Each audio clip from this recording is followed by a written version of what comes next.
मैं Prakash Chandra Chopra career point coaching classes Rajsamand के YouTube channel में आप सभी दोस्तों का हार्दिक स्वागत एवं अभिनंदन करता हूं।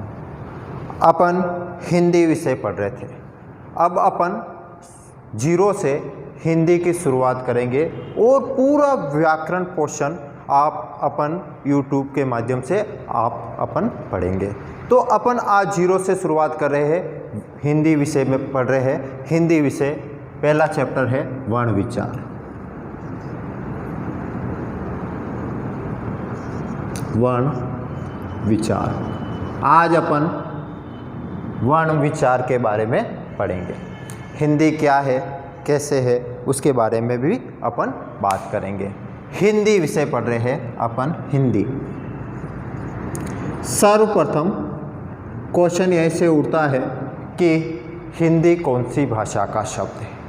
हिंदी फारसी भाषा का शब्द है। हिंदी कौन सी भाषा का शब्द है? फारसी भाषा का शब्द है। यानी हिंदी स्वयं हिंदी भाषा का शब्द ना होकर फारसी भाषा का शब्द है, यानी विदेशी शब्द है। आगे अपन बात करते हैं कि हिंदी दिवस 14 सितंबर को मनाया जाता है। हिंदी दिवस कब मनाया जाता है? 14 सितंबर को मनाया जाता है। प्रतिवर्ष 1953 से, यानी सन 1953 से प्रतिवर्ष हिंदी दिवस मनाने की शुरुआत हो गई थी। बात करते हैं अपन हिंदी को राज्य भाषा का दर्जा। हिंदी को राज्य भाषा का दर्जा 14 सितंबर 1949 को दिया गया है। यानी हिंदी को राजभाषा का दर्जा 14 सितंबर 1949 को दिया गया था। अब देखो, राजभाषा यानी राज्यकाज में प्रयुक्त होने वाली भाषा को राजभाषा कहा जाता है। क्वेश्चन यहीं से उठता है कि हिंदी हमारी है। क्वेश्चन यहीं से उठता है कि हिंदी हमारी है। ऑप्शन है राष्ट्रीय भाषा, ऑप्शन बी प्रादेशिक भाषा, ऑप्शन सी राज्य भाषा, ऑप्शन डी उपयुक्त सभी। डायरेक्ट क्वेश्चन पूछा जाएगा कि हिंदी हमारी है राष्ट्रीय भाषा, प्रादेशिक भाषा, राज्य भाषा, उपयुक्त सभी। तो कहने का तात्पर्य है राष्ट्रीय भाषा। राष्ट्रीय भाषा का मतलब होता है कि राष्ट्रीय के बहुसंख्यक लोगों द्वारा बोली जाने वाली भाषा को राष्ट्रीय भाषा कहा जाता है। यानी राष्ट्रीय भाषा यानी राष्ट्र के बहुत सारे लोगों द्वारा बोली जाने वाली भाषा को ही राष्ट्रीय भाषा कहा जाता है। प्रादेशिक भाषा या क्षेत्रीय भाषा यानी वे भाषा जो किसी क्षेत्र विशेष में बोली जाती है तो उसको प्रादेशिक भाषा या क्षेत्रीय भाषा कहा जाता है। राज्य भाषा यानी राज्य काज में प्रयुक्त की जाने वाली भाषा को राज्य भाषा कहा जाता है। इसलिए हिंदी हमारी राष्ट्रीय भाषा ना होकर कौन सी भाषा है? राज्य भाषा है। तो आगे अपन बात करते हैं विश्व हिंदी दिवस कब मनाया जाता है। यानी विश्व हिंदी दिवस 10 जनवरी को मनाया जाता है। यानी विश्व हिंदी दिवस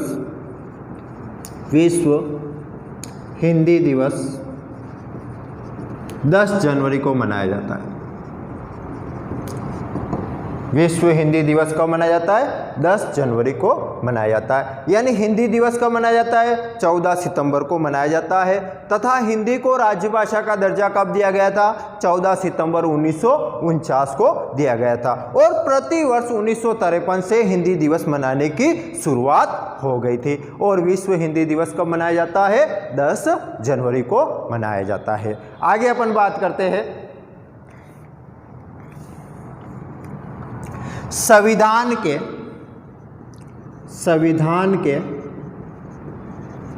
भाग 17 में, संविधान के भाग 17 में राज्य भाषा का उल्लेख किया गया है। अनुच्छेद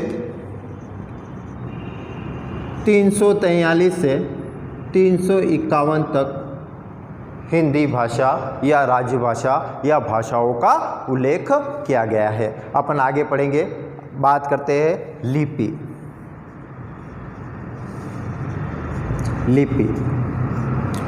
लिखने का ढंग व तरीका, यानी किसी भी भाषा को आप लिखेंगे तो उस भाषा का लिखने का जो ढंग व तरीका या शैली होगी तो उसको लिपि कहा जाता है। और हिंदी को कौन सी लिपि में लिखा जाता है? देवनागरी लिपि में लिखा जाता है। कौन सी लिपि में लिखा जाता है? देवनागरी। देवनागरी लिपि बाएं से दाएं की ओर लिखा जाता है, यानी बाएं से दाएं की ओर जो लिखी जाएगी लैंग्वेज उसको कौन सी लिपि कहा जाएगा? देवनागरी लिपि कहा जाता है। एग्जाम की दृष्टि से यहीं से क्वेश्चन पूछा जाता है कि पंजाबी भाषा को कौन सी लिपि में लिखा जाता है, तो पंजाबी भाषा को गुरुमुखी लिपि में लिखा जाता है। कौन सी लिपि में लिखा जाता है? गुरुमुखी लिपि में लिखा जाता है।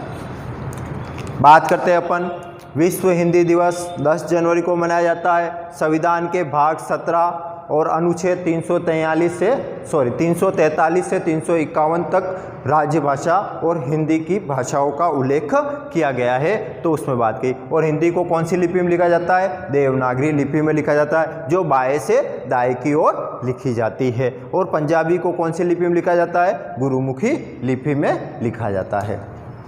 बात करते हैं आगे अपन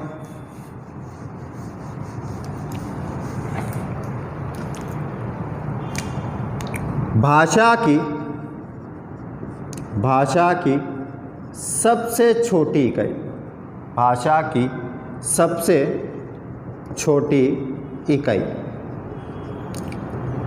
वर्ण या ध्वनि। भाषा की सबसे छोटी इकाई वर्ण या ध्वनि, दोनों ही ऑप्शन में होंगे तो प्रथम प्राथमिकता तो आपको ध्वनि देनी, यानी भाषा की सबसे छोटी इकाई ध्वनि और वर्ण दोनों ही ऑप्शन यानी विकल्प में है, तो उस कंडीशन में आपको ध्वनि विकल्प को सर्वप्रथम प्राथमिकता देनी होगी। और ध्वनि ऑप्शन में नहीं है तो किसको देनी पड़ेगी? वर्ण की प्राथमिकता देनी पड़ेगी, यानी भाषा की सबसे छोटी इकाई वर्ण या ध्वनि होगी। मौखिक भाषा की सबसे छोटी इकाई तो ध्वनि होती है, यानी मौखिक भाषा की सबसे छोटी इकाई कौन सी होती है? ध्वनि होती है। और लिखित भाषा की सबसे छोटी इकाई कौन सी होती है? वर्ण होती है। यानी मौखिक भाषा की सबसे छोटी इकाई तो ध्वनि होती है और लिखित भाषा की सबसे छोटी इकाई वर्ण होती है। बात करते हैं वर्ण किसे कहते हैं? वर्ण भाषा की, वर्ण भाषा की वह छोटी से छोटी, यानी भाषा की वह छोटी से छोटी मूल ध्वनि जिसके और टुकड़े नहीं किए जाते हैं तो उसको वर्ण कहा जाता है। यानी कहने का तात्पर्य ये है कि भाषा की वह छोटी से छोटी, यानी भाषा की वह छोटी से छोटी मूल ध्वनि जिसके और अधिक टुकड़े नहीं किए जाएंगे तो उसको वर्ण कहा जाएगा। जैसे अ, क, ख, ग आदि। अ का कोई टुकड़ा नहीं होता है, क पहले से हलंत है यानी आधा है तो इसका भी टुकड़ा नहीं होता है। बात करते हैं अपन आगे शब्द। शब्द वर्णों के सार्थक समूह को, वर्णों के सार्थक समूह को शब्द कहा जाता है। यानी वर्णों के सार्थक समूह को शब्द कहा जाता है। सार्थक यानी उसका अर्थ निकलेगा, सार्थक यानी क्या होगा? उसका अर्थ निकलेगा तो उसको क्या कहा जाएगा? शब्द कहा जाएगा। कहने का तात्पर्य ये है कि एक या अनेक वर्णों के योग से शब्द का निर्माण होता है, जिसका कोई अर्थ निकलता है तो उसको शब्द कहा जाता है। जैसे शब्द लिखा है मैंने काला, अब देखो काला विशेषण है, अब इसका अर्थ निकल रहा है तो ये क्या हो गया? यानी वर्णों के सार्थक समूह को क्या कहा जाएगा? शब्द कहा जाएगा। जैसे अपन टुकड़े करते क, धन, आ, धन, ल, धन, आ। अब इसके और भी टुकड़े हो सकते हैं, क, धन, अ, धन, अ, धन, ल, धन, अ, धन, अ। अब इसके अलावा और भी इसका टुकड़ा नहीं होता है तो उसको क्या कहा जाएगा? यानी एक या अनेक वर्णों के योग से, एक या अनेक वर्णों के योग से निर्मित होंगे तो उसको क्या कहेंगे? शब्द कहा जाएगा। और उसका सार्थक अर्थ निकलेगा, यानी उसका कुछ न कुछ अर्थ निकलेगा तो उसको ही शब्द कहा जाएगा। नेक्स्ट बात करते हैं, एग्जाम की दृष्टि से डायरेक्ट क्वेश्चन पूछा जाएगा कि भाषा की यानी भाषा की सबसे छोटी सार्थक इकाई कौन सी होगी? शब्द कहलाएगी। यानी भाषा की सबसे छोटी सार्थक इकाई कौन सी होगी? शब्द। और भाषा की सबसे छोटी इकाई ध्वनि या वर्ण होगी। और भाषा की सबसे छोटी सार्थक इकाई शब्द, और भाषा की सबसे छोटी इकाई ध्वनि या वर्ण, और भाषा की सबसे छोटी सार्थक इकाई शब्द कहलाएगी। ठीक है, आगे अपन बात करते हैं वाक्य।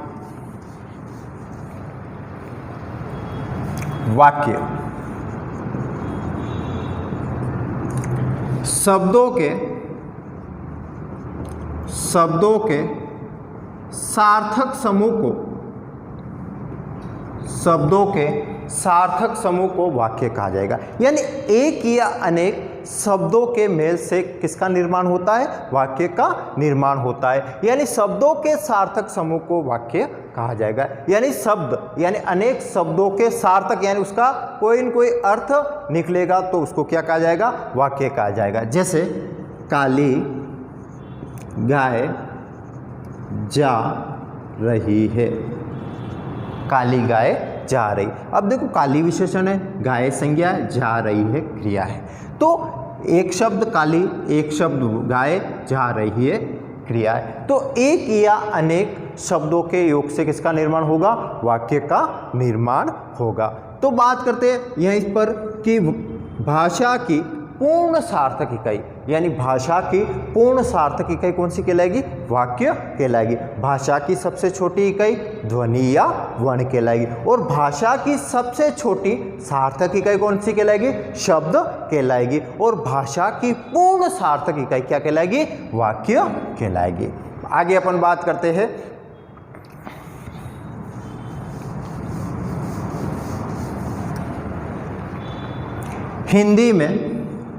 हिंदी में वर्ण दो प्रकार के होते हैं। हिंदी में वर्ण कितने प्रकार के होते हैं? दो प्रकार के होते हैं। पहला प्रकार स्वर और दूसरा प्रकार व्यंजन। हिंदी में वर्ण कितने प्रकार के होते हैं? दो प्रकार के होते हैं। पहला होता है स्वर और दूसरा होता है व्यंजन। हिंदी में स्वर 11 होते हैं। हिंदी में स्वर कितने होते? 11। और हिंदी में व्यंजन कितने होते? 33। इसके बारे में हम आगे पढ़ेंगे। ठीक है, आगे अपन बात करते हैं हिंदी में कुल वर्ण कितने होते हैं? 44। हिंदी में कुल वर्ण कितने होते हैं? 44। और डायरेक्ट क्वेश्चन पूछ लिया जाएगा कि हिंदी वर्णमाला में कुल वर्ण कितने होते हैं? 52। यानी हिंदी में वर्ण तो कितने होते हैं? 44। और हिंदी वर्णमाला में वर्ण कितने होते हैं? 52। हिंदी में मात्राएं कितनी होती है? 10। हिंदी में मात्राएं कितनी होती है? 10। हिंदी में मूल स्वर कितने होते हैं? 4। हिंदी में मूल स्वर कितने होते हैं? 4। हिंदी में संयुक्त स्वर कितने होते हैं? 4। अपन बात करते हैं यानी हिंदी में वर्ण दो प्रकार के होते हैं। वर्ण कितने प्रकार के होते हैं? दो प्रकार के, स्वर और व्यंजन। व्यंजन कितने होते हैं? 11।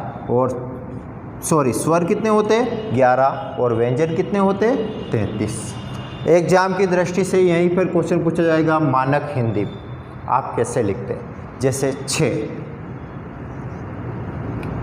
एक तो ऐसा लिखा जाता है संस्कृत में और हिंदी में ऐसा लिखा जाता है। यानी ये तो संस्कृत का शब्द है, ठीक है, और ये 6 है, ये हिंदी में लिखा जाएगा। तो मानक रूप से 6 कैसे लिखा जाएगा? ऐसे लिखा जाएगा।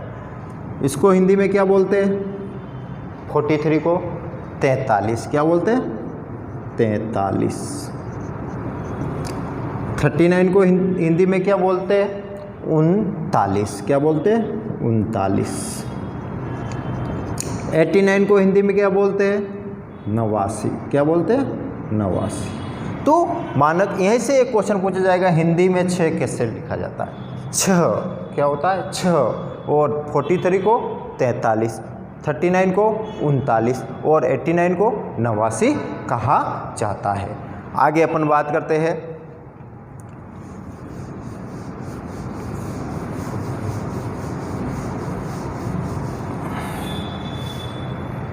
स्वर। पहला प्रकार स्वर। स्वर।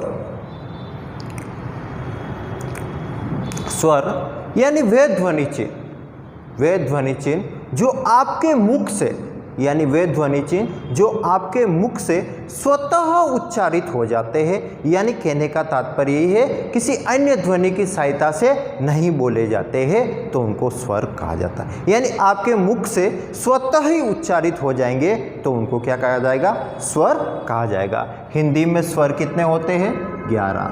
हिंदी में स्वर कितने होते हैं? 11। यानी स्वर यानी वे ध्वनि चिन्ह जो आपके मुख से स्वतः ही उच्चारित हो जाएंगे तथा और किसी ध्वनि की सहायता नहीं ली जाएगी तो उसको स्वर कहा जाता है। और हिंदी में स्वर 11 होते हैं, जैसे अ, आ, ई, उ, री, ए, आई, ओ और आओ। अ, आ, ई, उ, री, ए, आई, ओ, आओ। ये तो क्या हो गए? 11 स्वर। अहम और अह, अनुस्वार और विसर्ग। अनुस्वार और विसर्ग। अनुस्वार और विसर्ग ना तो स्वर है और ना ही व्यंजन है, इनको कहा जाता है अयोगवाह ध्वनि। क्या कहा जाता है? अयोगवाह ध्वनि। यानी वे ध्वनि चिन्ह, यानी वे ध्वनि चिन्ह जो स्वतंत्र रूप से निर्मित है, यानी स्वतंत्र रूप से निर्मित है, या तो स्वर के साथ जुड़ेंगे या व्यंजन के साथ जुड़ेंगे तो अनुस्वार और विसर्ग को क्या कहा जाएगा? अयोगवाह ध्वनि कहा जाएगा। ठीक है, यानी स्वर 11 होते जो आपके मुख से स्वतः ही उच्चारित हो जाएंगे तो उनको स्वर कहा जाता है। अ, आ, ई, उ, री, ए, आई, ओ और आउर। अम और आहा इनको अयोगवाह ध्वनि कहा जाता है जो स्वतंत्र रूप से निर्मित है, जो स्वर के साथ भी जुड़ती है और व्यंजन के साथ भी जुड़ती है तो उनको स्वर कहा जाता है। आगे अपन बात करते हैं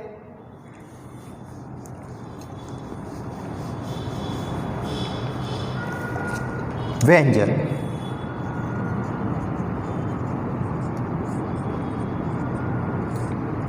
व्यंजन यानी वे ध्वनि चिन्ह, यानी वे ध्वनि चिन्ह जो स्वरों की सहायता से बोले जाते हैं, यानी किसी ध्वनि की सहायता से बोले जाएंगे तो उनको व्यंजन कहा जाएगा। यानी किसी ध्वनि की सहायता से बोले जाएंगे तो उनको व्यंजन कहा जाएगा। कहने का तात्पर्य ये है जो स्वरों की सहायता से बोले जाते हैं तो उनको क्या कहा जाता है? व्यंजन कहा जाता है। और हिंदी में व्यंजन कितने होते हैं? 33 होते हैं। हिंदी में व्यंजन कितने होते हैं? 33 होते हैं। और व्यंजन हमेशा क्या होते हैं? आधे होते हैं। व्यंजन हमेशा क्या होते हैं? आधे, जिनके नीचे क्या लगा होगा? हलंत लगा होगा। जैसे व्यंजन होते हैं 33। कौन कौन से बात करते हैं?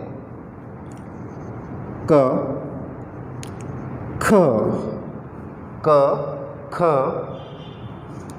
ग, घ, क, ख।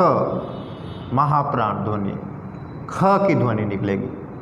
किसकी ध्वनि निकलेगी? ख की।